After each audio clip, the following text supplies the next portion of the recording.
जिस तरह संभाली हो तो आप देख रहे हैं मेरे यूट्यूब चैनल सजीद ब्लॉगर का। तो एक मैं आप लोग के न्यू वीडियो लाया हूँ जो कि आप लोग देख ही सकते हो। तो मैं जा रहा हूँ गाइस टीगढ़, और वो बहुत प्रसिद्ध जगह है। तो अभी हम लोग गए घटोरिया में, जो कि आप लोग देख ही सकते हो। उसके पश्चात हम लोग कुछ समय बाद भाई लोग के साथ निकल जाएंगे बूटीगढ़ जाने के लिए। तो गाइस आप लोग को लेकर जाता हूँ बूटीगढ़ में, मिलते हैं सीधा। चलो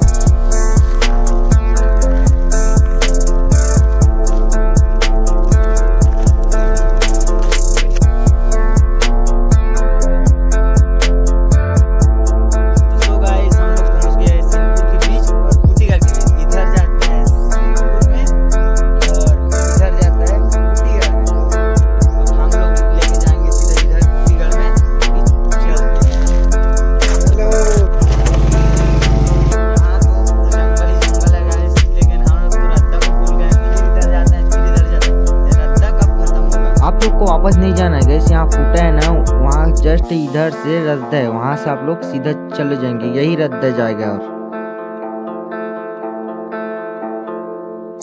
तो सो फाइनली गाइस इतना दूर सफर करके हम आ ही गए बूटीगढ़, जो कि आप लोग देख ही सकते हो। तो चलो चलते हैं गाइस अंदर में, जो कि देखने में बहुत अच्छा लग रहा है मेरे को। आप लोग को भी दिखाता हूँ। ये मेरा महादेव हो गाइस, जो कि आप लोग देख सकते हो।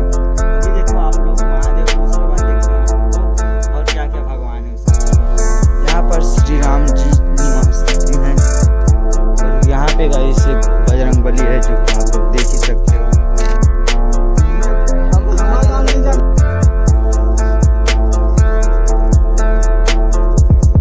हम लोग तो कभी सोचे नहीं थे गाइस कि यहाँ पे इतना तगड़ा सा जगह होगा, आप लोग देख ही सकते हो। तो यहाँ पे छोटा सा नरवा टाइप से पानी बहता है, इसमें आप लोग को मैं लेके जाऊँगा। अभी का बात कर रहा था, तो यही है गाइस, देख सकते हो। और एक यहाँ पे एक कुआं है, पानी कहाँ से आता है उसको मैं आप लोग को दिखा ही सकता हूँ, जो कि आप लोग देखोगे और मैं भी देखूंगा। यहाँ पे पहली बार आया हूँ गाइस, तो देख ही सकते हैं पानी कहाँ से आता है। पानी छोटे मोटे जगह से आता है गाइस, जो कि आप लोग देख सकते हो, बह भी रहा है ये। मैंने तो कभी सोचा ही नहीं था कि ये पानी यहाँ से